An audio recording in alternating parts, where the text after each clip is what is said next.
Hey guys, welcome back to Strip by Sia, your podcast for strippers, sex workers, naked people, and more. So today, we're recording at the end of December. This will be airing later in 2020, but I'm going away for a long time, so that's why we are having the wonderful Leanne on the show today. Hello! Yay! So happy that you're here recording with me and also having chocolate for breakfast because chocolate for breakfast is great. But funny how we met. So I guess, I think I was training or something at Richmond one day, and then you're like, are you Sia? Did you do that podcast Strip by Sia? Yes. Unrecognized, or definitely recognizable voice. So I couldn't mistake you for sure. Yay. And then you're like, oh, blah, blah, blah. I'm from Ireland. I do this. I just moved here. And I'm like, you got to be on the show. And that was a few months ago. And now you're finally on the show. Finally here. Yes. Yay. Well, you did a bit of traveling and stuff too. And you went back home for bed and then. Yeah. And built up loads to talk about on the show. Which is perfect. Yeah. So, okay, let's just dive right into it because I also have to catch a flight today. And I need to eat lunch and clean my house because it's looking like cray-cray. Anyways, let's go into what you do. Who are you in your own words? And go. Okay. Yeah. So I am a pole dance instructor, dancer, performer, and stripper. So, and I also have an Admire Me as well. So I'm interested in all avenues of sex work. Yeah. And I've been doing this in some way, shape, or form for 6 years now. Oh, wow. That's a good amount of time. Yeah. So full-time job for 4 years. Oh, wow. Instructing for 6, and I've been doing pole and in the industry for 10 years. Okay, yeah, so you're well experienced. Yeah. You're basically an expert at this point. Hopefully. Yes, you are. So, okay, there's so many places I want to start. So, okay, 10 years in total. How did you get started? Obviously, I think you have a dance background. You did mention that. Were you classically trained? I actually have zero dance background. Oh, wait, what? Okay. Yeah. Never mind then. Yeah. No, that's flattering though. No, I have no dance background. I was a swimmer when I was younger. So I was used to training regularly and I was used to competitions. And then I left everything when I was a teenager and I only got into pole when I was 20 after a breakup, and the guy that I was going out with had said, I would never want you to do pole dancing lessons. Fuck. Seriously? Yeah, and I'd seen it on morning TV, and every year everyone's like, oh, this celebrity's doing pole dancing. I was like, really? It's a new thing? I was like, no, it's not. No, it's not. It's been around forever, guys. Yeah, so I was like, I want to do this, and my dad, actually, he was really excited for me to be doing something on my own. Wow. So he was like, I'll pay for your terms to do it. So yeah, go ahead, go start pole dancing lessons. That's awesome. Yeah, it was great. There were no pole studios in Ireland at the time. Okay. So, yeah, it was in the basement of a hotel in the function room. Yeah, with custom-made 50mm poles, low ceilings. Wow. They would put up the poles for the lessons, and they would take them away afterwards. Oh my gosh, that sounds so tiring, but cool. Hey, you gotta start somewhere, right? So. Exactly, yeah, and that company is actually still going, and I've gone back and taught for them as well. So, yay! Yeah, that's hopefully great. No longer in the basement of a hotel. Actually, it is. Oh my god, it's also in like a rugby crash center. Oh, wow. Yeah, like a recreational center. It's in a toy store. I went and I taught in a toy store once. They'll rent any space. That's amazing. Yeah. That's super cool. Well, good for them. Yeah, exactly. Yeah. So it gives people a good way of starting pole, but we've loads of pole studios in Ireland now. Okay, because I was going to ask them, like, they're actually like pole, like designated areas for that now. Yes. Places for that. Yeah. So I did move on to training in pole studios pretty quickly after I started there, and then I started competing pretty quickly as well, and that's when everything kind of took off for me. Wow. Okay. So you mentioned terms. So is it kind of similarly based to how it's structured in Australia then? There's like a school term, I guess. Yeah, in most studios in Ireland it is like that. It's 6-week terms, especially, in all studios except the one that I ended up working in for the longest time. So the one that I worked in, which is Irish Pole Dance Academy, my home. That would be very similar to Tantra, where they have, we used to have Mind Body, and they have something else very similar now, and people sign up for 3, 6, or 12 months. Okay. Yeah. Interesting. Yeah, so I really like that system, and I'm used to that from home now, but everywhere else is, you're doing 6 weeks of pole. Yeah. Which suits some people. It's not for me. Yeah. It's hard. It just depends like what kind of schedule you have, because that's what, like, it's a commitment thing. And I don't have that commitment. Like, I have a really wonky schedule and it's all over the fucking place. It's also a commitment to like the same day every week kind of thing, which I think is it's unrealistic for me. I know it would be unrealistic for you. So totally. But it some people need that. People. Some people need that kind of structure in their life, and that's cool. There's nothing wrong with that.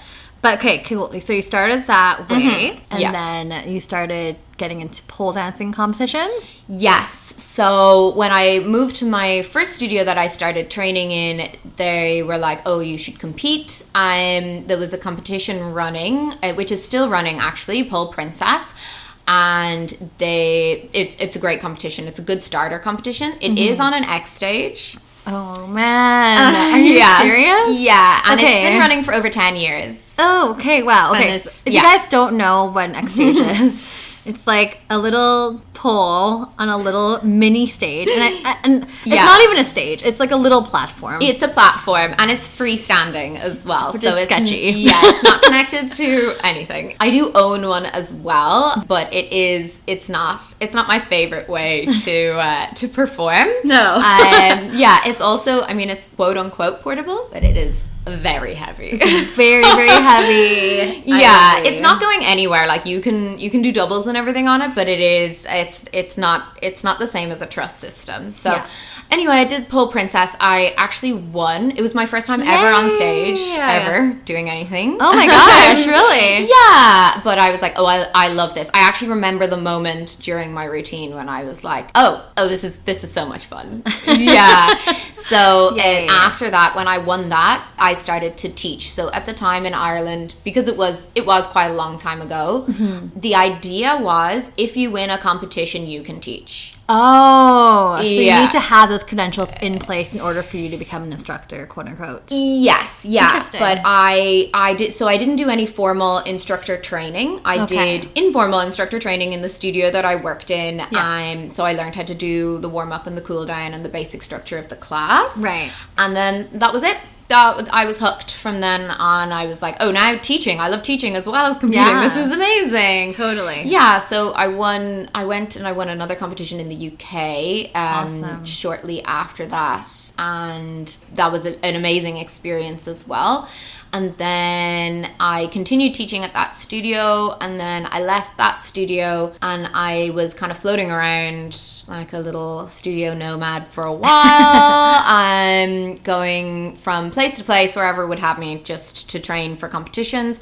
I won another competition, and then I found my home studio, which did require a certification. So I did my expert training, and that was it. I just kept teaching from then. Wow, so that's quite a journey. Okay, so a couple of things here. So you mentioned the first time you won the competition, then you were able to teach. Yes. Do you agree with that? In hindsight, no.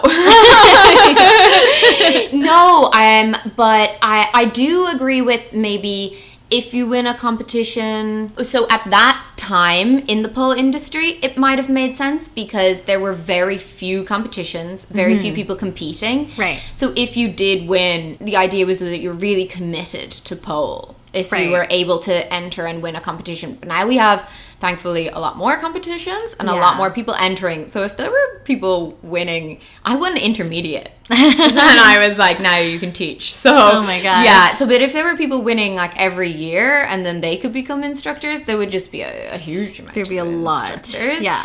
Maybe it would be better if it was, oh, you've won this competition. I'd like you to teach if you got your certification. Yeah, totally. Yeah, that would make sense for me. Yeah. And then going on and working in Irish Pole Dance Academy, where everyone has like a base level pole certificate. A lot of people have personal training certificates as well. That was great, and that made a lot of sense for me. Yeah, that totally makes a lot of sense as well, because like obviously you're working with your body and it's very physical, and you can seriously injure yourself. Yes, and others. If you have an instructor, like. Whenever they're instructing, it's just like legs flying everywhere. Of course. Heels flying everywhere, limbs, there's a lot going on. Yeah. And you need to know how to properly spot people when they're falling and stuff like that. But yeah, so I learned as I went, and I'm really grateful for all of the opportunities that have been given to me by the different studios in Ireland. But Irish Pole Dance Academy is structured very well, very similar to Tantra, really well organized. This is how you do it. This is what we're doing, and everyone knows what's going on. Yeah. And it was a really great place to be, and a really great place as a student. That's awesome. Well, it was amazing, and it was training there that helped me go and win the All Ireland Pole Dance Championship. Wow. So the owner of Irish Pole Dance Academy, Arlene Caffrey, she won 2 years in a row. Wow. And then I joined Irish Pole Dance Academy, and I won that year as well. So amazing. We have been, I'm pretty sure, I'm almost 100% positive we're the only people who wore heels. Really? Yes. Is that not a thing there? Like exotic it wasn't. Oh my gosh. So it wasn't. I mean, you could bring your heels and you could train in open studio in the pole studios, but they'd be kind of worried about their floor or worried about like other things. It wasn't as open. Irish Pole Dance Academy has always been very exotic, very classique, never shied away from it. Okay. Yeah. So it's a great place to train for heels and for technique. And then, I'm really glad that we won the championships in heels. Yeah. Represent. Yeah, exactly. Then it exploded everywhere. I mean, you can't escape it anywhere now. So everywhere is in heels, and they all have their exotic classes, which is great. Yeah. I wanted to ask about that. Like, is that still a thing? Is there still kind of that stigma before? Like, what year was this, roughly? I think I won in 2015. Okay. Yeah. So not that long ago. No. Interesting. Yeah. Was there a lot of stigma with that too back then? Yes. Yeah, for sure. And there's been some kind of ongoing issues with it as well. We have pole theater now, and that has a classique category, so people can wear their heels there, and that's fine. Yes. Classique, guys, if you're not familiar with pole theater, it's required to take at least one piece of clothing off, so it's like a striptease, but obviously you don't get naked in these competitions, but yeah. Yes. Whereas in other competitions, it's required to not take clothing off. That's the fun part. Yeah, exactly. So it is still kind of mixed, but it's become a huge amount more popular with heels, which is great. It's really great to see it, and it's just wonderful to see people celebrating the roots of pole dancing. Totally. I was just gonna say to like get back to like stripper culture, and you just get back to where it all started and where it all began. So, on that note, how did you get started with stripping? Okay, so it's actually kind of interesting. I had a false start when I was 23. I always wanted to do it, and we had friends who worked in a club in Ireland, in Dublin. Okay. And they were like, come in and we'll try it one night. And my friend and I did, and we did not like it at all. We didn't realize that we would have to hustle so much. Yeah, it's a huge part of it. I think not a lot of people realize, and especially as Danny from episode 10 or whatever, call them squares. A lot of people coming into the industry are not aware of that. Yeah, especially if you, as a young woman, are used to going on a night out and having people approach you, and then you go on a night out in a club and you're working and you have to approach people. It's completely different. It's totally different. Yes, and you're sober, but you still have to stay up until 3 or 4 a.m. And it is completely different. So we didn't really enjoy it. That club that we went to, and it still actually works like this, even though that was a long time ago. You don't get paid on the night. You get paid when you go back. You What? Don't get, yeah. Oh my god. You don't get paid for your first dance either because Oh my gosh. when people pay in, they get a voucher for a dance. Oh, wow. So you don't get paid for your first dance. And then also you only make, I think it was 60% on the dance. Oh my god. And dances are €70. So oh my god. you're not making a lot of money. Right. But you don't pay a house fee. Okay. Yeah, but you don't get tipped on stage. Okay. Yeah. So I'm having a hard time with this right now. Right. Yeah. God. But that club in particular is super busy. I do know girls that work there now. They really love it. Mm-hmm. It's a very touristy kind of club. A lot of stag parties. No women allowed. Oh. Yeah. Wow. Yeah. I have tried to go and they've been like, no. You're not coming. Fine. So that was 7 years ago now that I did that, and I didn't go back. And that was fine. I was like, okay, well, that wasn't really for me. Yeah, I thought you tried it. You didn't like it. Okay. I thought because I loved pole that I would love it, and I didn't. I just remember being really cold, so cold. And chilly. Yeah, I also remember someone turning around to me and being like, "Oh, do you work here?" And I was like, "Oh dear, maybe I don't look like I work here." So I'd gotten it out of my system, and then 2 years ago, I had a friend ask me if they could stay in my apartment while they went to a club in Dublin. Mm-hmm. I had actually shot a music video the week before in this club. Just complete coincidence. Yeah. They'd rented it out for a Sunday, and I'd shot a music video there. And the music video didn't go anywhere, so you can't see it anywhere, unfortunately. Darn it. I was like, where's the video? Yeah, it's really good, though. But, no. And I did pole for like 6 hours for the music video, and it was really fun. Gosh, cool. Yeah, I'll try to find it, but yeah, it's possibly lost at this stage. So I was like, oh, no way, I've been to that club. And she was like, oh, really? I'm going there because my friend works there. And I was like, oh, that's my friend also. Maybe I should go with you. And she was like, oh, yeah. And I was going out with my current boyfriend at the time. He lived in New York, and we were doing long distance for a year. And I hit him up and I was like, hey, I'm going to go in with Ava and I'm going to go try out this club tonight. I might just go see what it's like and sit there with her and see what's going on. And he was like, oh yeah, that sounds absolutely fine. Yay. Yeah, he's honestly so great. He's super supportive. We can talk a little bit more about that because yeah, for sure. Yeah, absolutely. he's I honestly couldn't do all this without him for sure. And yeah, so I went in and I was like, oh, this is great. I loved it. I really loved it. I didn't make a lot of money on my first night, but I was like, I can make money here. Oh, okay. So what was the difference between like your first club and this experience? Okay, this club I prefer to call it like an old man pub with strippers in it. Yeah, it's like an Irish bar. Like it's really quiet, low ceilings, really small stage. Like a really small stage. It's just a little step up onto the stage. It's carpeted. No, I know.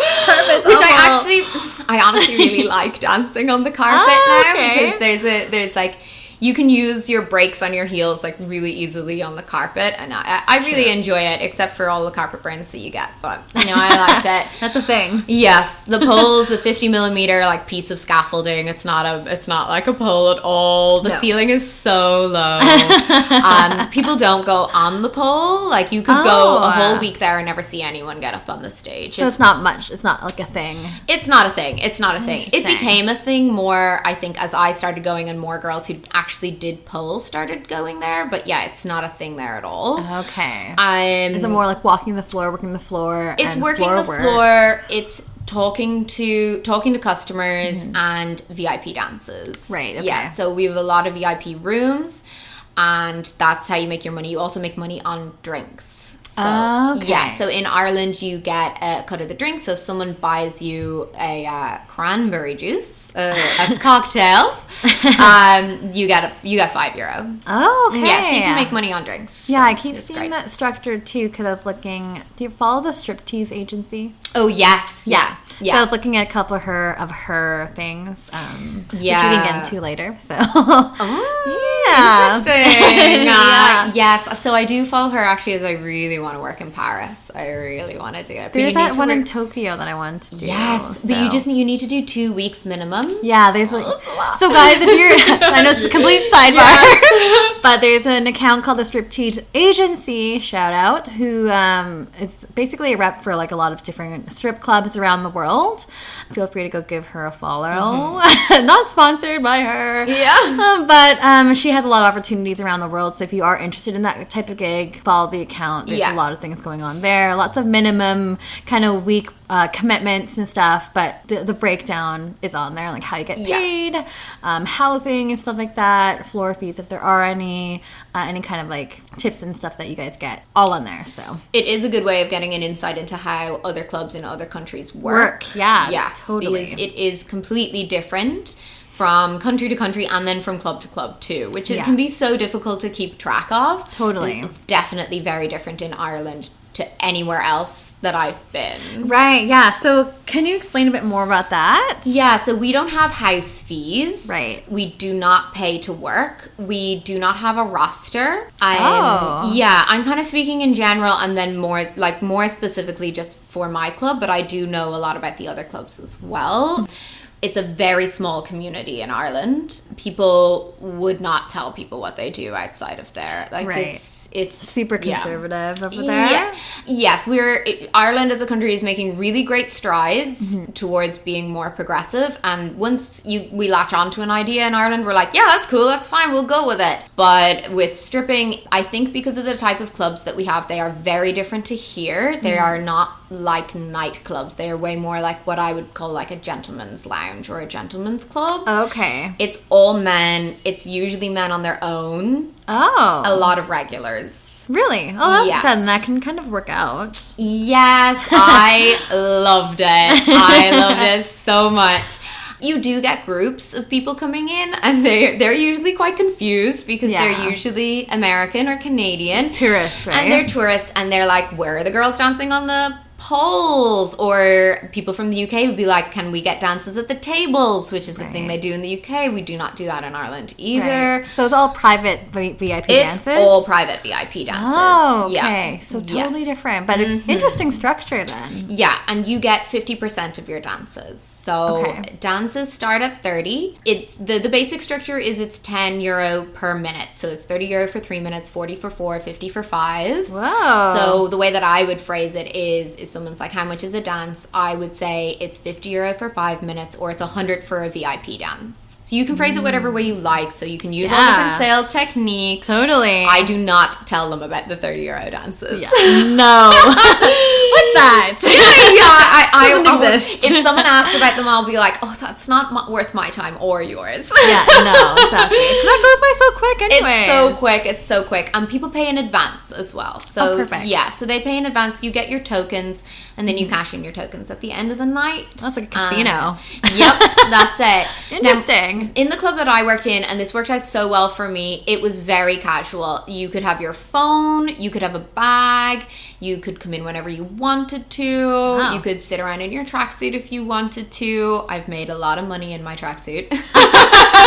Oh, no wonder you love this place. Like, sounds amazing. It's so good. It's like a family. Other clubs, they do not let you have a phone on you. They make you come in at a certain time, even though they can't do that really with the self-contractor laws that we have in Ireland. Okay. They shouldn't be able to tell you, you have to be here at a certain time, you have to leave at a certain time if you're not on a contract. Right. But they do, and the girls don't want to get told, well, you can't come back. They also take a percentage of the girls' tips in other clubs, which is not what they do in mine. The thing that we have in Ireland as well, which I don't think that you guys have here because your clubs are so big, it would not work. We leave secretly. We let the club stay open after we close the doors. Oh, okay. So if there are big spenders inside, I've been in the clubs until like 7 a.m. Oh my God. Yeah, really? yeah. No, So they're super freaking strict here. So I was like, Right? club Yeah. lights up right at 2 a.m. or 3 a.m. Done. Even if it's like, oh, I want to get one last dance from you and I'm the last dancer, and it's like, sorry, it's closed, we're done. Yeah, so I like that as well. I like rules and I like structure because in Ireland sometimes you'll be like, oh, but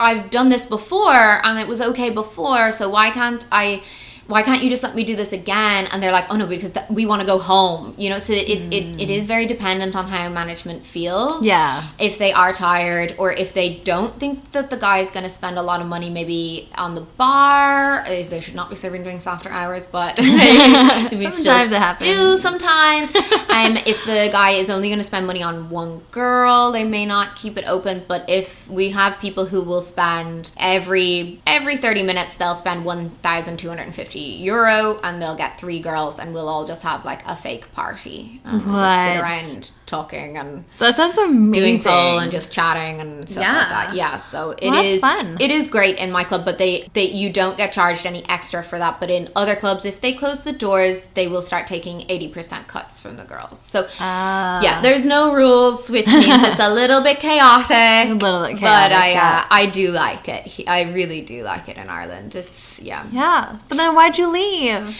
Yeah, that is a good question. I wanted an adventure. So my boyfriend and I wanted an adventure when he came back from New York. Right. He was like, okay, let's stay in Ireland for maybe a year. Is he from Ireland? He's from Ireland. Okay. Yeah. He's a good bit younger than me, so he was like, I don't want to stay in Ireland forever. I want to live other places as well. We heard amazing things about Vancouver. So we chose Vancouver. You guys are very generous with your visas to Irish people. Yay, we love Irish people. Yeah. So how are you deciding, like, Vancouver? Had you been here before, or you just heard a lot of things? No, we hadn't been here before.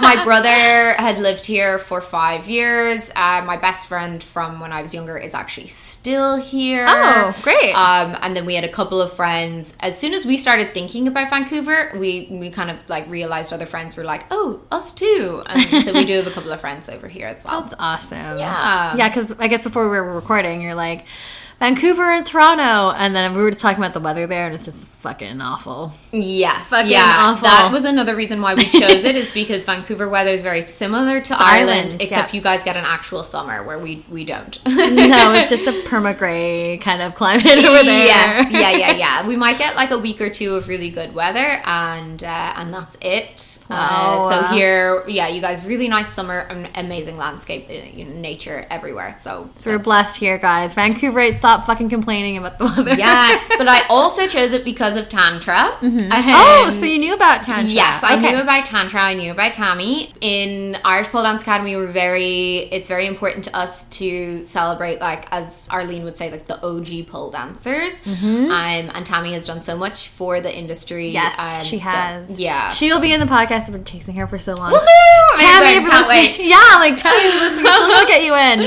Yeah. So it was important to me to go somewhere that had studios that did exotic and studios that had similar kind of ethos to the place that I was coming from. Right. It was so important for me. And also, you guys have lots of strip clubs. Yes, we do. Yes. And it's very different over here, and I wanted to get an experience of that as well. Okay, so then you and your boyfriend, you guys pack up, leave Ireland. And how long ago is this now? Oh my God, this is this year. 4 months. 4 months ago. Yeah. That's such a whirlwind. I know. Oh it feels like I've been here for way longer. Oh, crazy. Well, hopefully that's a good thing. Yes, yeah. People fall in love with Vancouver, and I understand why. But okay, so you get to Vancouver. What was kind of like the first kind of lines of priority that you wanted to get into? Was it starting to instruct pole dancing, getting into the clubs here, or you're just like gonna feel it out for a bit and wait, or what was your structure? So my first priority was finding pole, but then also I saw Electric Obsidian, which is an agency for dancers and entertainers. I saw that they had a post up on Instagram where they were looking for dancers. Perfect timing. It was such good timing. So all happened at once. Tammy had an ad up looking for studio coordinators as well. So perfect. Yeah, it was great. So I did a little bit of that at home for a couple of different studios. I hadn't been doing any administrative roles for the last 2 years. I'd been teaching full time, and it was very tiring.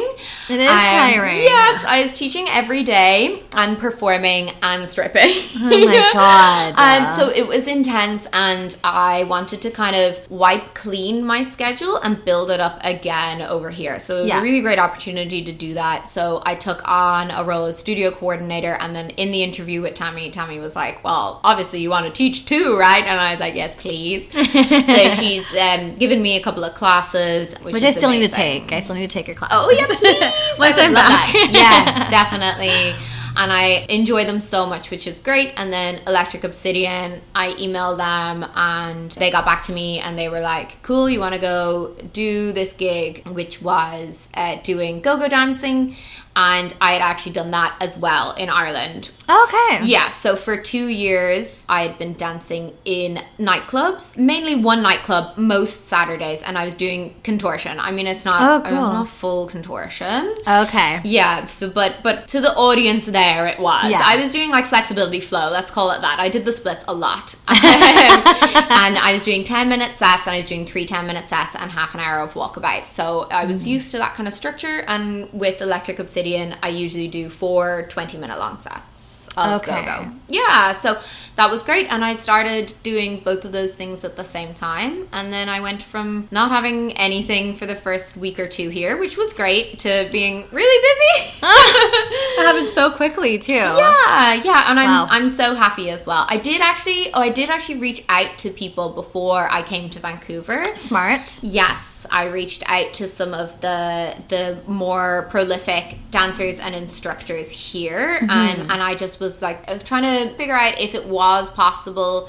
to instruct full-time and work in the clubs, because in Ireland I think I might be one of the only people who doesn't own a studio who does do that full-time. Right. Yeah. So it was quite unique over there. So I just wanted to know, am I going to a place where I'm just not going to be able to do that? Right. But no, it's definitely possible. It's That's possible, what they all said. They were like, no, it's obviously possible. It's just very physically tiring. Yes. Yeah. Did you listen to Sydney's episode? Yes, I did. Because she was doing all the things, and then she had a really bad injury. And yes. Yeah. So it was actually, it resonated so well with me because I had a really serious injury in January. Oh, this year. Oh my God. Tell me about it.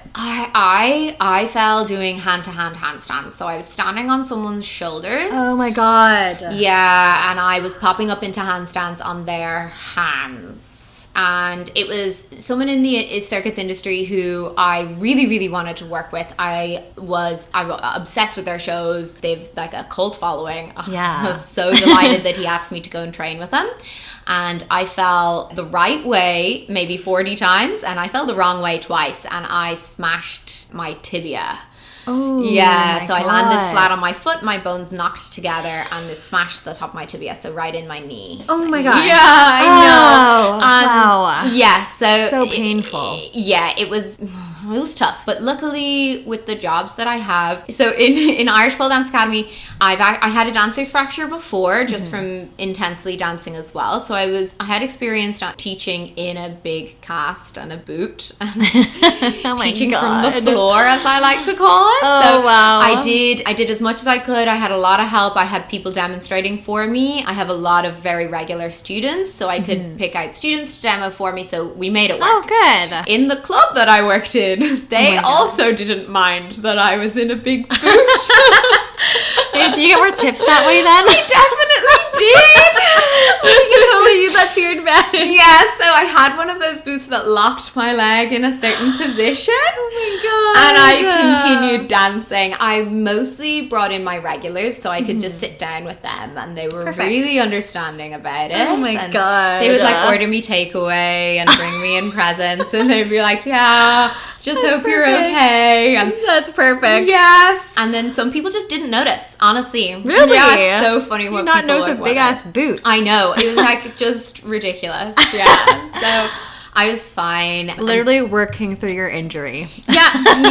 And I would get, it was really, really nice in my club. They would give you a lift home if you wanted a lift home. That's so sweet. Yeah, there was a guy working there whose job it was just to basically make sure all the girls had everything they wanted. So yeah, I'd be getting lifts home and lifts to the club if I wanted to as well. So that's amazing. It was great. That's yeah, so I mean, the injury sucks. But yeah, put my crutches in the staff room and just hobble around on the floor all night. Yeah. How long did it take for that injury to heal, though? 12 weeks. Oh my God. Yeah, 12 weeks. Yeah. Jeez. Yeah, it was intense. Yeah. So I really I wanted to reevaluate my schedule because of that. Totally. And just give myself a little break, a little less physically demanding. So Right. hopefully not going to have anything like that happen again. Yeah, I'm not going to do knock on any more wood. hand-to-hand handstands. So Yeah. it's okay.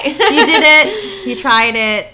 Yes. Done, you know. Yeah. Check that off. So you had about like a week off. Yeah. And then you just got right back into the trenches. So Yes. how are you finding that work-life balance right now? Are you finding a work-life balance? Oh, it is so difficult. Because you're working like every single day, basically. Yes. Almost. And it's helping at the moment that I don't have as much going on here as I did in Dublin. So because I don't know as many people over here. Not yet. Not yet. And I don't have like a super crazy social life over here that I feel like I need to keep up with. So it is a little bit easier. The weather is truly awful as well. So it's not like I'm missing out on like going outside. Yeah, especially right now. It's been like raining every single day. Like it's raining right now. Yeah. Like, what's new, Vancouver? And my boyfriend is working freelance, so he's working from home. So the times I am home, I do get to spend time with him. So that's good. Yes, we prioritize doing kind of like an activity on Sundays. Last Sunday we went to the cat cafe. Oh, yeah. It's so fun. Yeah, so nice. fun. Yeah, so every Sunday we'll kind of do something together. That's pretty sweet. Yeah, but It's important to have that quality time together. For sure. I think you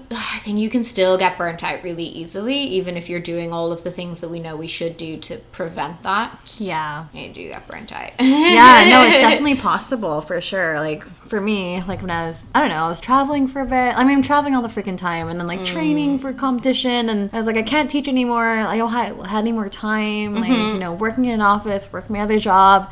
It can get to be like a lot, right? For sure. Yeah, I definitely noticed that when I took 2 weeks here, like off here. I went to Ireland and I went to Poland. Right, yeah. Yeah, so I had the trip booked before I moved here. Yeah, I went back for a week. I worked in the club when I went back. Nice. I was so happy to be back. So happy to see everyone. Oh my gosh, it was really amazing. It's like a homecoming. Yes, and then I taught workshops and I covered classes when I was over there as well. And then I went to Poland and I taught workshops for sway pole wear. And when I came back here, I was completely burnt out and I got a really, really bad chest infection. Oh no. Yeah. So much for vacation. Right? Yeah. And then I was like, oh, okay, so that's what it can be like. You really do have to take care of yourself, have to make time for yourself. Yeah, absolutely, super important. That rest time is super key. And it's also great that you have someone that's super supportive and that can be there for you and can understand like where you're coming from. Yeah, for sure. And he's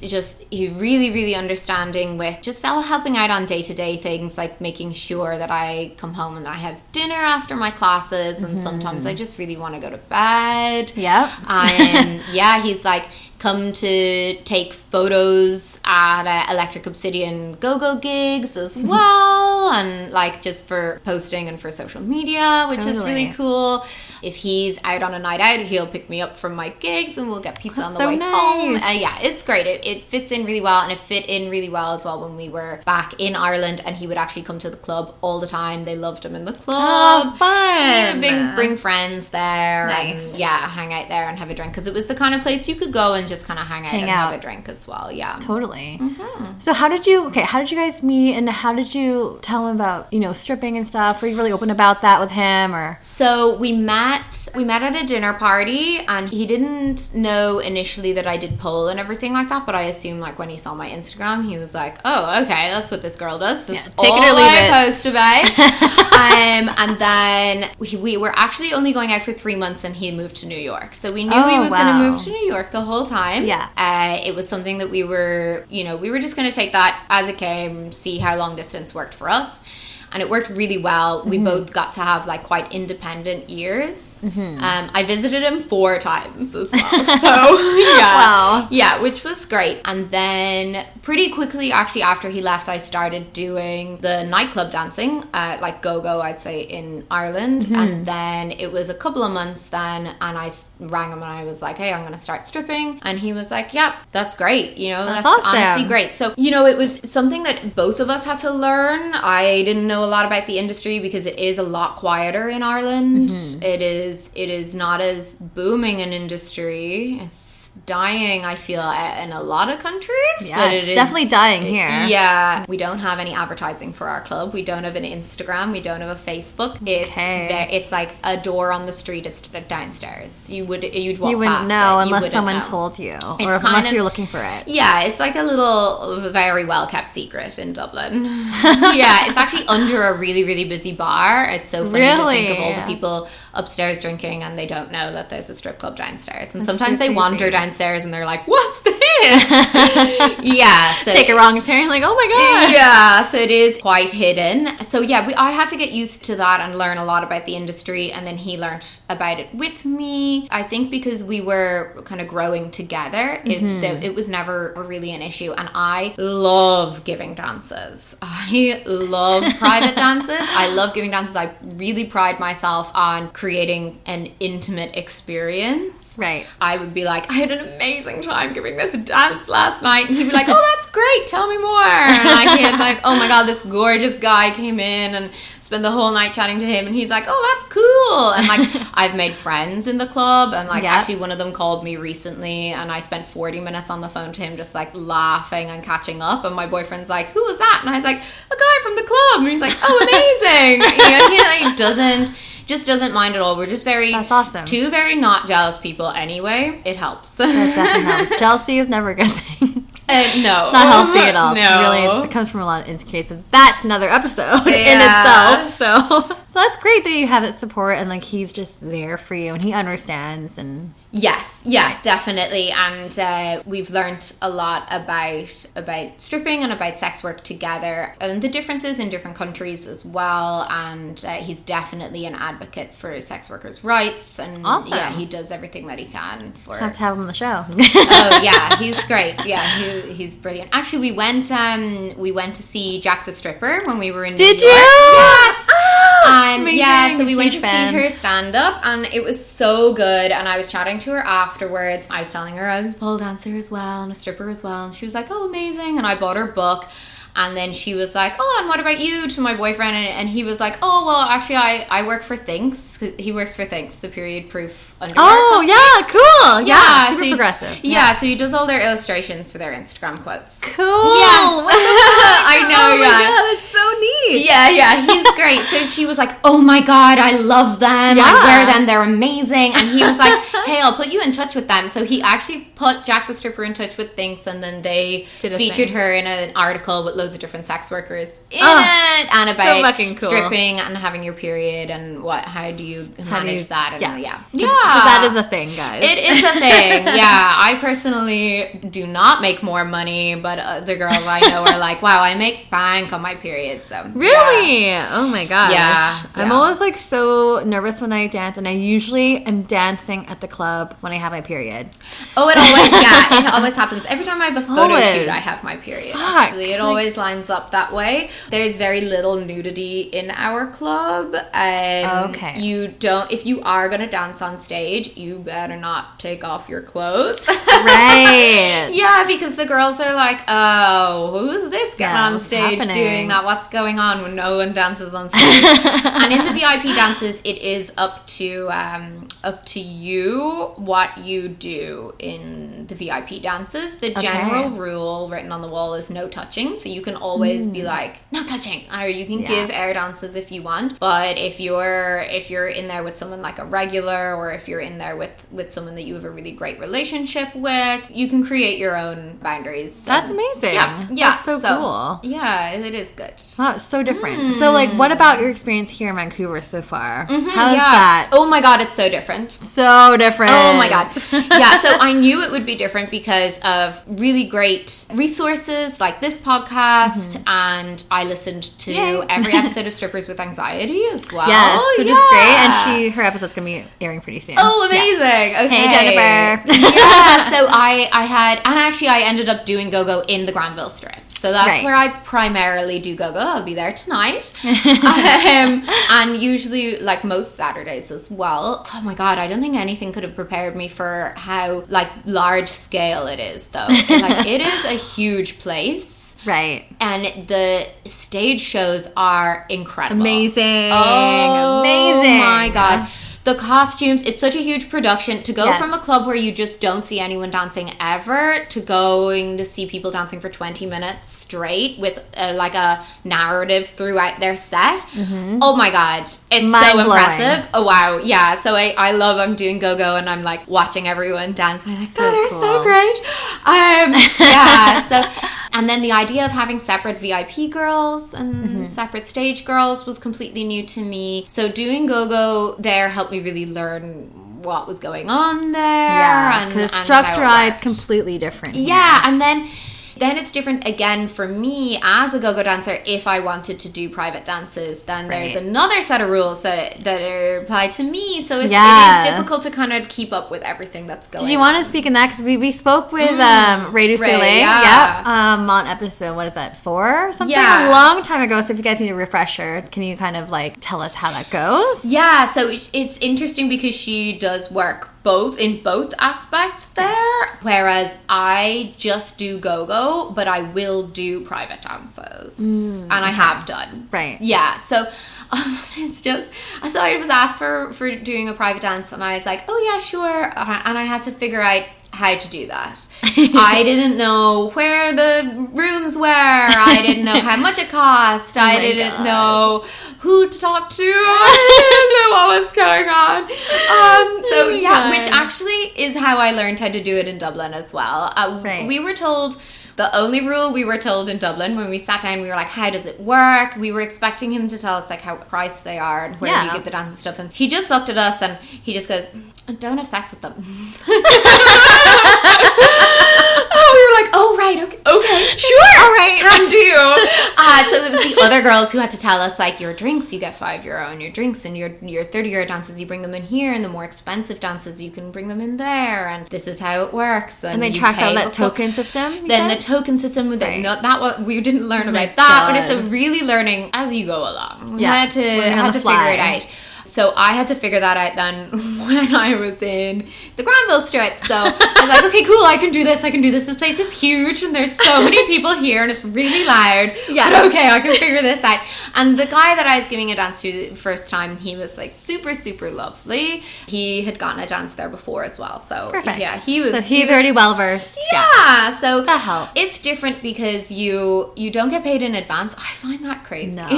No, you do not. That's why it's just like money up front. This is a dance. Yes. Yeah. But yeah. it can be hard sometimes. We're like, let's start with one and then we'll see. And I'm just like, just get the goddamn 3 dances or whatever you want. You know? I know, yeah. I had known about that from listening to Canadian and American podcasts. And I was like, okay, that's going to be different. Because some people have gotten fucked in that situation. It's like, hey, I sold you like $500 worth of dances and you only gave me 3. Yeah, so I was scared.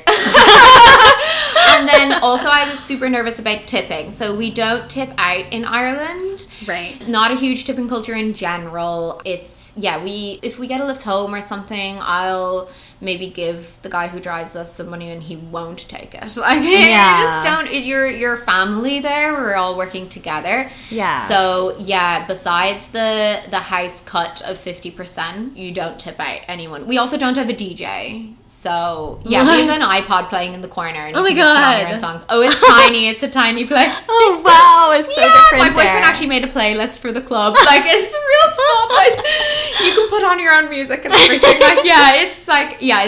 It's completely different experience. Wow. Yeah, totally.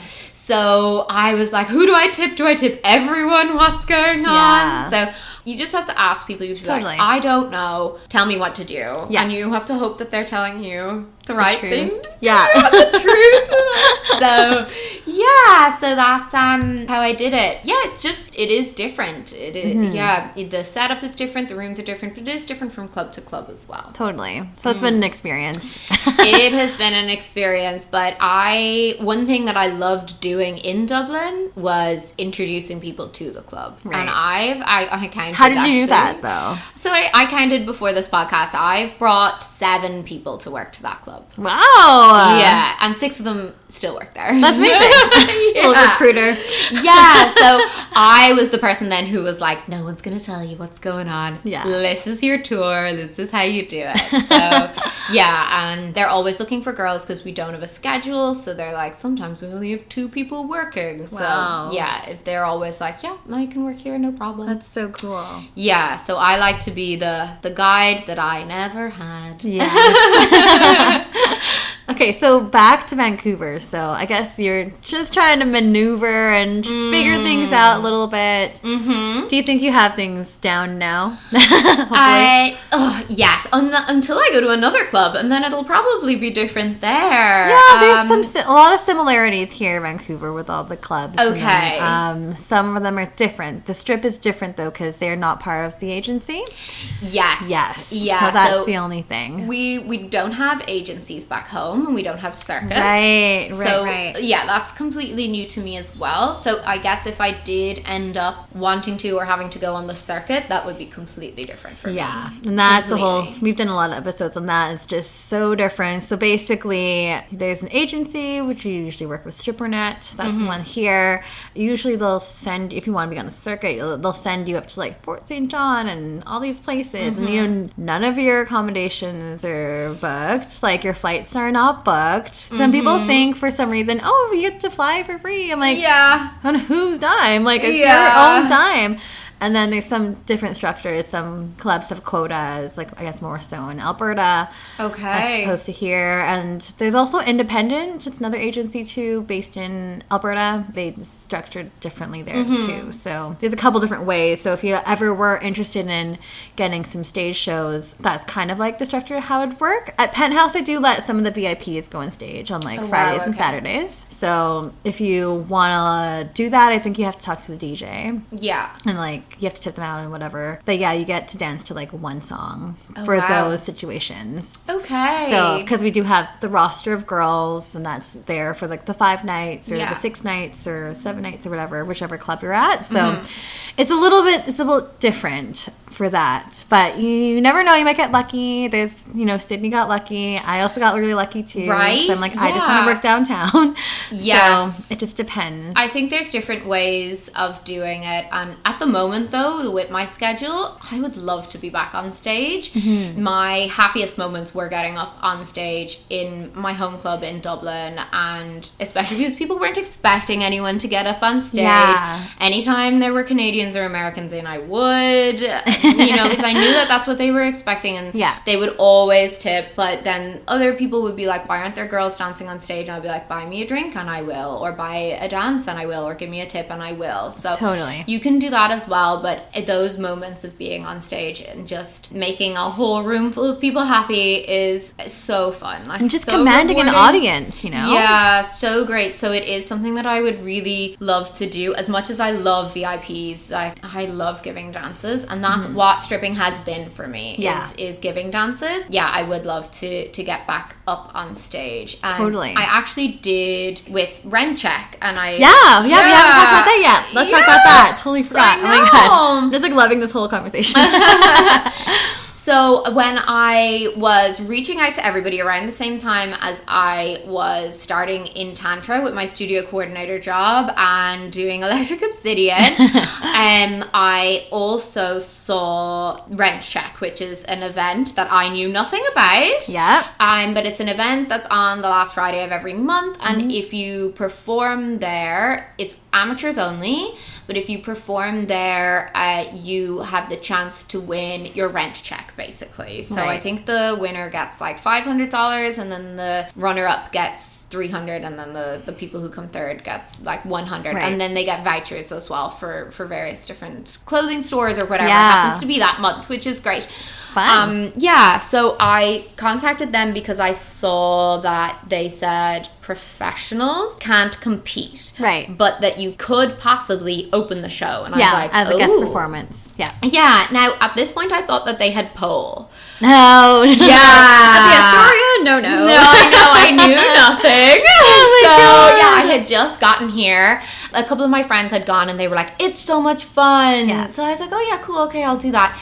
So I went I emailed them, and they were super, super lovely. And they were like, yeah, we'd love to have you open the show next month. So it was like a month away. And I was like, oh yeah, cool. And they were like, just so you know, we don't have pole though. And I was like, oh, right, okay. I actually have done a couple of non-pole routines in Dublin and around Ireland as well, because I know a lot of burlesque people, and they were like, hey, be in my show, make this act. And then that act would get requested. Right. So I've done that a couple of times as well. Yeah, so I was like, oh, hey, I'll do a version of that. Yeah. And that'll be great. In Ireland, we don't get naked on stage. Right. Yeah, I think you are actually allowed with the nudity dolls. It is legal to do that in Ireland, as opposed to some other countries and states where it's not legal at all. But you actually can, but people just don't. People just don't.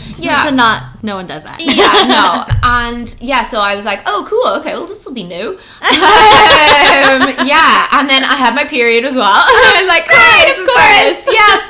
And I was working my first night as a studio coordinator in Tantra, so I was like closing up the studio and going really, really quickly. Like, my boyfriend met me after work. We went for food, and then we went straight away to the venue. Oh my God. Yeah, and then he actually had to bribe his way in. What? Yeah, because I obviously just walked in because I was a performer that night, but he queued, and then by the time the end of the queue got up to the top, they were like, it's full, and he was like, my girlfriend's performing. They were like, yeah, no, we don't care. And he was like, they were like, how badly do you want to get in? And he was like, oh, so he had to like really sweet talk his way in. God. And like, yeah, but then everyone was like, oh, we're so glad you got in. So yeah, they wanted him to get in, but yeah, he was just, he had a tough time. He got shafted. Yeah, but anyway, he was there. He got to see me. Rent Cheque was incredible. Yay! Yeah, it was such a great experience. It was really in line with a lot of the events that I've done in Dublin. Oh, okay, perfect. Yeah, so it is more of what I would consider like DIY culture. Totally, yeah. Yeah, so it's very much celebrating every body type, everyone from all walks of life. Anyone can get up there and dance. Anyone can get up there and do anything. You don't have to strip. You can get up there and just shake your butt for a song. You can get up there and just hair flick for a song. You can do whatever you like. There were amazing performances. There were some really, really fun performances. Some people decide on the night to do it, and that's fine as well. It's so fun. Such a lively crowd. I actually performed right after one of the women who had started Rent Cheque, and she was 8 months pregnant. Oh my and gosh. She got fully nude on stage. Amazing. And it was so beautiful. Yeah. Oh my God. It was amazing. Yeah, so I got some really great photos from it. Yes. And I really, really loved it. It really did make me think of Dublin. It was like getting changed in this teeny, tiny little curtained off space. And it's just a really welcoming atmosphere. Totally. I would highly recommend that night to people if they want something like completely different. Yeah. It was funny because we also went to the Retro Strip show around the same time. Yeah. Which is a really highly produced show. Yes. A really expertly crafted show. Nikki's supposed to be on the show soon too. Yay! Love Nikki so much. And that's obviously, there's like live band. Yeah. And the penthouse is so gorgeous. Yeah. And there's so much history there so too. Much history. It's so 70s. It's so cool. Yes. I love it. And My it's home. like completely the opposite of Rent Cheque and the Astoria. It's like completely different vibes, but similar ideas behind it, and it's so great to see things being celebrated in such completely different ways as well. Yeah. So great experience. Oh, and by the way, I did get paid as well. Oh, I got good. paid to perform. Yeah, that was stipulated. It was like, you cannot win the money, but we will pay you a fee. And I was like, yeah, great. And they give away free condoms and free lube as well as you go in. Yeah, and they have a lot of they've consent stations and stuff at Rent Cheque to teach you about consent and boundaries and safe sex and everything like Love that. that. Yeah, so it's so really great. Important. How do they judge I guess probably, is it more like a popularity contest? It's a popularity contest. Yes, they do the good old clapping. Who's loudest? Who can make the most noise? Yes. Yeah, and the worthy winner won definitely that night, because we stuck around and watched the whole show, and we couldn't leave. It was so much fun. It was so much fun. Such a good environment. Yeah, it was great. So there's some people who perform there all the time as well, and people who really know each other all the time. It's really nice. It's really nice community. Yeah, for sure. Yeah, the MC was great as well. Perfect. So guys, check it out. Last Friday of the month. Again, we're not sponsored, but it's a fun thing to do if you want to get naked. It's another avenue you can go down. So, but I guess with that, we'll go into some Q&A. there's just a few questions here because I think some of them have already been answered, but we could just maybe do a quick review. Sure. But is it better, safer, more money in North America versus Ireland? Okay, yeah, really good question. Better? I mean, it depends on what you're looking for. If you want to do stage shows, yes, it's better. In North America? Yes. Oh, for sure. If you want to be kind of like someone whose name is like, stage name is like up on Instagram, it's promoed, and like you have lots of followers and you promote to your followers and you have like merch and stuff like that and posters, like all of that is an industry over here that does not exist in Ireland. Like no one could name a stripper in Ireland. They're all nameless. They're nameless. It's a much more casual experience. The clubs don't promote their house girls or anything like that. It's a more underground type of place. Right. Is it safer? The clubs here are bigger and there's more security, but I don't know. I guess it's quite possibly the same. And to know your boundaries and know how you're going to enforce those boundaries everywhere. Yeah. For sure. I've only had one bad experience in the club in Dublin. Oh, do you want to share? Yeah, so it is important to acknowledge these things. One guy, he was like quite drunk and he wanted a 30-euro dance. It's always bad news when they want a 30-euro dance. Ew. It was a really quiet night. I think it was a Thursday or a Wednesday. Weeknights were really quiet. So I was like, fine, I'll give you a stupid 30-euro dance, like whatever. And as soon as I sat him down, I could tell he was going to be really handsy. He kept reaching out to grab me. Yeah. And I kept pushing him down. I'm super strong. And also, you're in the position of power. You are a very tall person. This little person sitting in front of you. They are like a small man. They're not wearing these heels. They're not in a place that they are comfortable in or an environment that they're used to. Like they're in your house. Yeah. So I always feel in control when I'm giving dances. Of course. Yeah. And I pushed him down and I pushed his hands away and I made the mistake of turning around and he bit me on the ass. Fuck. Oh my god. Yeah. And at the time I was like, oh my god. And it was like more of an inconvenience to me and I was just like, that's it. Bye-bye. Bye. And We're done here. Yeah. And I walked straight out and I told management what happened and they got him out of the room and he was like really sorry and he was with his friend and his friend was like apologizing loads for him and I was like, I just don't want to talk to you guys. Just leave me alone. So fucking disrespectful. Right? And I was like, oh, just go away. And then they should have kicked him out and they didn't. Oh, they didn't? They let him stay. And I don't know why, because they just sat really sadly in the corner the whole night. But my boyfriend was actually there having a drink with his friend. Oh, yeah. And so I went up to him and I was like, that guy just beat me. My boyfriend was like, what? Why did they kick him out? And I was like, ugh, the effort of that. I don't know. We'll just leave it.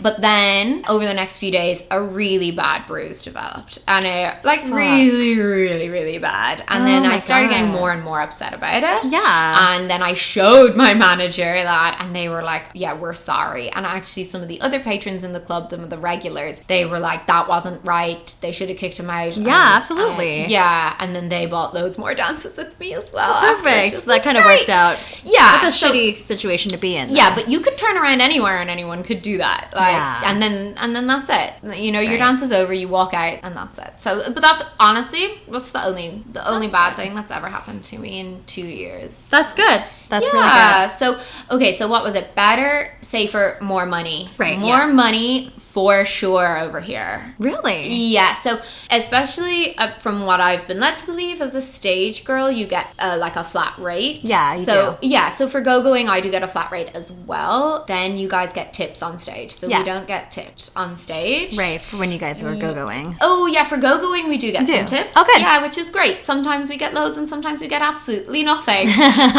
Which is fine. Depends on the night. Yeah. So, but in Dublin, you very rarely get tips.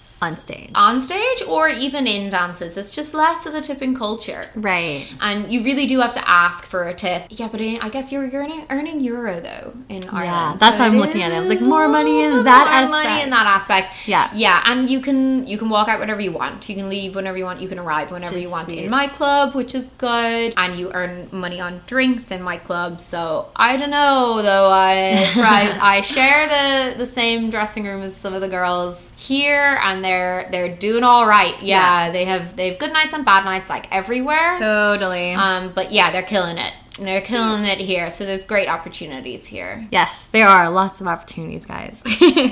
And then I guess we kind of talked about this a little bit. So what is the strip culture like in Europe? I think we've definitely gone over that. I would just say quiet. If you were going to sum it up in one word, it would be quiet. Yeah, it's not like here. So it's not, but you could have one night where there's only 3 patrons in the club and still make money. Or you could have a night where there's 3 and you'd make nothing. Or you could have a night where 50 people are in and you're making no money at all. Or you can. I've been in the club when not one person has walked through the door and we've all just fallen asleep. So they've been interesting. January, guys, is a bad time. FYI. Yeah. Which goes into the next question. How would a Canadian gal go about moving to Europe to be a stripper? What do I need to know? So January is not a good time. January, not a good time. December, amazing. Holidays. So good. So in terms of like official details, I was asked for nothing when I started in the club in Dublin. They never asked my name, my address, where I was from. Wow. I never filled out a form. Okay. I never wrote anything down anywhere. I gave them my phone number eventually because I've become friends with them and because they'll be like text me and be like, we have 2 girls working, please come in. And I'm like, nah. But that's the only reason why. Right. So you as a Canadian person, if they want to go to Dublin and work there, just walk right on in, honestly. Yeah. I'm going to keep that in mind. Tell them Kelsey sent you. There we go. Awesome. And I guess we talked about this too. What brought you to Canada? I mean, many reasons. So just an adventure in a place that's like not super different to Dublin, I suppose. Good. It's a good visa to have. It's 2 years. Yeah. So good amount of time. So, and last question: what's next for you? What's next for me? Oh my god, I honestly don't know. It was actually only recently that I looked back on I did a master's in Dublin, and I was in like a master's group on Facebook, and I saw that someone had posted 3 years ago there being like, oh, what's everyone up to after their masters? And I had written, I've just started teaching pole dancing in a new studio and doing admin for them, and I had been working in an office and I left, and I want to do it full time, so hopefully that will happen. And that did happen. So I don't know what the next 3 years could do because things have changed so drastically for me. Totally. But I will definitely always have decided I'm definitely going to be in some aspect of the sex industry. I love it. It's great. I honestly have wanted to do it my whole life. Anytime I saw it in films or on TV, I was like, that looks so cool. That's what I want to do. It's just what I wanted. And I know amazing pole dancers who are 40, 50, 60. I'll be doing pole as long as I can. Oh, absolutely. For sure. And I also know amazing girls who've worked in the club that I worked in Dublin. They've worked there for 7 years. And they are making more money than any of us. So I'll do that as long as they'll have me as well. Perfect. Yeah. Okay, so I guess this brings us to the end of the show, but let's use this time to market yourself. Where can we find you? Oh, okay. Yeah, cool. So I am Leanne Dance Dance on Instagram, and I mostly post pictures of my butt, which is great. Yeah. So I have started posting like a little bit less on there because of shadow banning and FOSTA and SESTA and stuff like that. So I do have an Admire Me account as well if you want to see more pictures of my butt. Yes. And the link is in my Instagram. I don't know how much longer I'll be able to keep that there, but we'll see. I do a lot of work with Electric Obsidian. I have a lot of gigs with them coming up. I don't know when this will air, but I assume I'll still have more gigs with them. So if you just keep up with them, their costumes are incredible. They're the best. They're the best. Yeah, they are honestly so good. They've been so good to me. I have a lot of fun dancing with them. So Saturdays at the Granville Strip, I will usually be in that cage or on that little pole looking over at the giant pole. The giant pole, the very giant pole.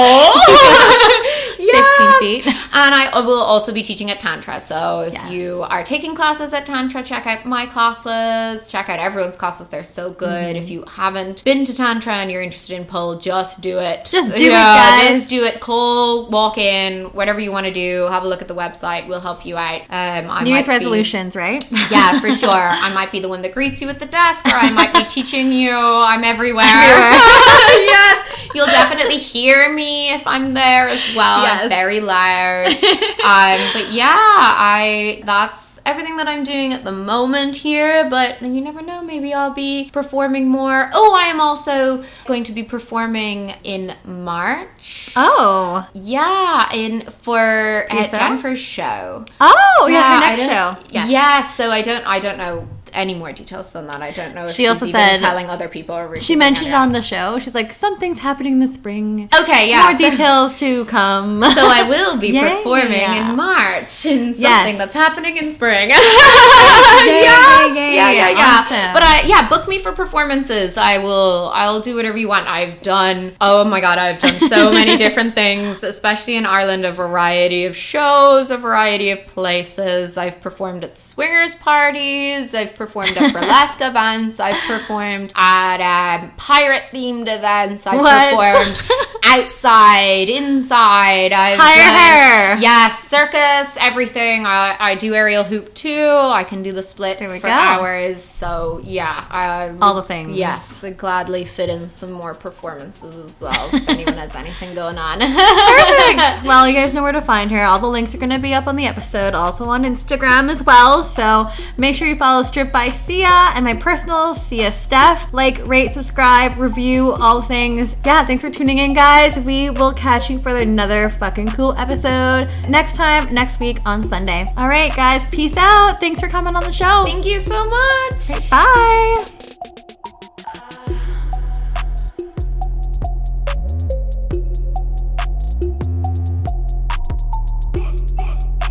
You're listening to Stripped by Sia, produced and hosted by Steph Sia, aka Kimchi, music by Ted D, photography by Ian Dabern, and graphics by Maria